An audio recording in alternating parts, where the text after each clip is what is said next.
रे पंजाबीवाले लोक त्या संत्र्याला संगतरे म्हणतात. मग तो म्हणे, अरे तुझ्या प्रश्नाचं उत्तर ते बाहेर संत्र्यावाल्याने दिलं.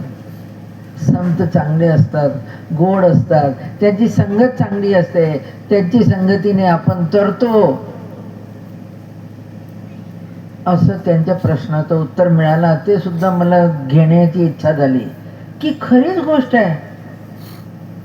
मोती असते ना, मोती एक खडा आहे, बघता ना तुम्ही, बायांच्या नथीमध्ये असते, पण तो सोन्यामध्ये तारेमध्ये ओवल्या जातो.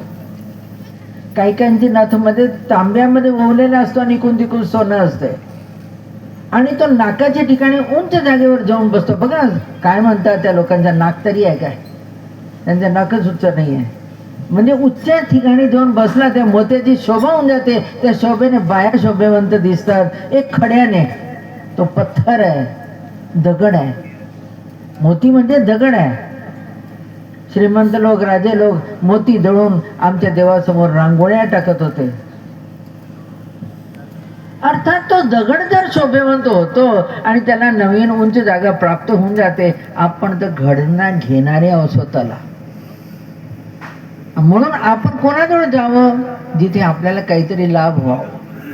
म्हणून संतांच्या सहवासाने एक घडी आधी घडी, आधी का पुन्हा आज. एक घडी म्हणजे 24 मिनिट, त्यानंतर आधी म्हणजे 12 मिनिट, 12चा अर्ध काय झालं? 6 मिनिट. आधी का पुन्हा आज, तुलसी संगत साधकी कोटी कटे अपराध. तुळशीदास काय म्हणतात? अरे संतांच्या संगतीत नुसतं जाऊन बस, तुझे कोटी अपराध कटून जातात. इतकी महिमा आहे त्या संताची. देवाच्या कृपेने मला डॉक्टरही चांगले भेटतात. माझा एक डॉक्टर आहे मल्होत्रा, अकोल्याला.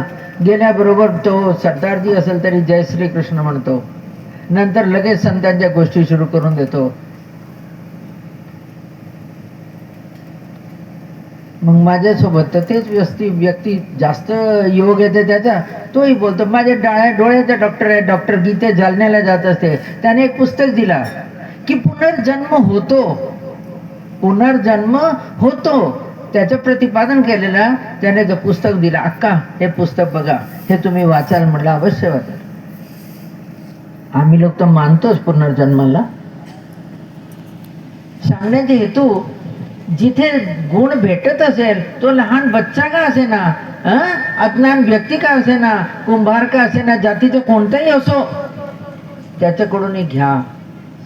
म्हणून ते गुण घेण्यासाठी प्रसाद तर आपल्याला भेटणार आहे. प्रसादे सर्व दुःखाना हानिरस्योपजायते. पण प्रसन्न चेतसो ह्याशु बुद्धी, आपल्या बुद्धीला, मनाला, हृदयाला प्रसन्न ठेवण्यासाठी तुम्हाला संतांची गरज आवश्यक आहे. नाही तर आजचे मुलं 1-2 नंबर कमी आले की लगेच जीव देऊन टाकतात. थोडासा कर्ज झाला की लगेच जीव देऊन टाकतात. थोडंसं काही घरामध्ये सासू सुनाचं झालं की जीव देऊन टाकतात. हे का बरं? तुम्हाला संतुलन ठेवता येत नाही स्वतःला. तुम्हाला संतांची गरज आहे. तुम्हाला उत्तम लोकांची सहवासाची गरज आहे. दुख में भूलो नहीं, सुख में फूलो नहीं. श्रीमंती आली की असे आकडून चालतात जसे जिते मुर्दे. लवताही येत नाही. उभ्यानच नमस्कार. अरे याला नमस्कार म्हणता तुम्ही?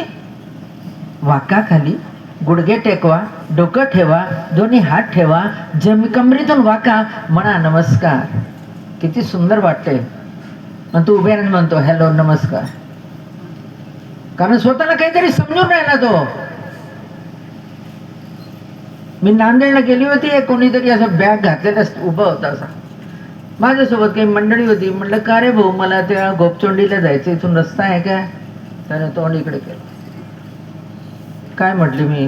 म्हटलं हा जिता मुडदा आकडलेला आहे. अरे तुझ्यात काय आहे? घडीचा भरोसा नाही, श्वास पुढचा आहे की नाही आहे. पण नाही ताई मला माहित नाही, मी नवीन आहे. जसे आम्ही पाहुणे, तूही पाहुणा असू शकतो, माहित नाही. किती गोड शब्द आहे. पण तो आकडून तोंड तिकडे करतो. ठीक आहे बघ, तुझ्या मर्जी. सांगण्याचे माझा हेतू हे आहे की बच्च्यासारखं माझ्यासोबत हा पोरगा बसतो ना, अक्का हे काय आहे अक्का, ते काय आहे अक्का, ते कोण आहे अक्का. हे गेल्यावर तर नसतीच विचारणार आहे बाबा कोण आहे, ते बाबा कोण आहे, हे कोण होता, ते कोण होता, हे काय टाकलं होतं, हे का ठेवलं होतं, हे असं काय, दिवा लावलं होतं, का केलं होतं. 1700 प्रश्न करतो. आणि एक बच्चा वारंवार प्रश्न करतो, आपण वारंवार त्याला उत्तर देतो, म्हणून तो शिकून घेतो. आपण लाज मानतो. मी उपदेशी असून आणि विचारू काय हे की दंडोत का घालाव. मी उपदेशी असून विचारू काय हे की मार्गात काबर जावं. मी उपदेशी असून विचारू काय हे, तुम्हाला लाज वाटते, लोक काय म्हणतील, अक्का काय म्हणतील. अरे नका म्हणू स्वतःला, समजून घेऊ नका. स्वतःला समजून घेण्यासाठीच असते. शाळेमध्ये नुसती ABCचं पुस्तक तुम्ही सगळे शिकलेले आहात. 1 वर्षभर शिकावं लागते. A for Apple, B for boy, C for cat, किंवा अननसाचा, आ गाडीचा. 1 वर्ष लागते, 1 वर्ष. तेव्हा तुम्ही पुढच्या वर्गात बसता. ते लाज मानतात काय. खांद्यावर पुस्तक घेऊन यावं लागते, जमिनीवर खाली बसावं लागते. आता झाले तुम्हाला स्टूल अमका ढमका. आमच्या काळात क्वचित होते, इंग्रजी शाळेमध्ये होते. सांगण्याचे हेतू, माणसाने शिकण्यासाठी आजन्म विद्यार्थी राहो, विद्येचा अर्थ सिद्ध करण्यासाठी. मग विद्या कोणतीही असो, मुली आहेत तर त्यांना घरसंसाराची विद्या पाहिजे, व्यवहारही पाहिजे. तुम्ही माणसा, तुम्हाला शेती सर्व्हिस अमकं ढमकं बाहेरचं व्यवहारही पाहिजे, घरही पाहिजे. बाया मुलींना सांभाळायचं कसं. नाही तर नामाने आम्ही मोठे असतो आणि अंगावर कपडे सुद्धा नसते. असं जगण्यात काही मजा नाही आहे. कष्ट करा. मग त्या कष्टामध्ये आपल्याला मिळालेल्या सुखाला पचवता आला पाहिजे. दुःख आला तरी पचवता आला पाहिजे. म्हणून मी पहिलेच म्हणली, सुख में फूलो नाही और दुःख में भूलो नाही. दुःख झाला थोडासा तो परमेश्वर कशाचा. आता कालच माझ्या इथे, काल ते डॉक्टर भाऊ होते तिथेच महालक्ष्मी इथे डोणगावला. ते आमची एक लांबाडे गुरुजी पहिले या गावात खूप येत होते, जुनी मंडळी ओळखत असेल. त्यांच्या छोट्या मुलाची धर्मपत्नी जवानच 40-45 वर्षाची, ती अचानक छोट्याशा बिमारीने बिचारी संपली.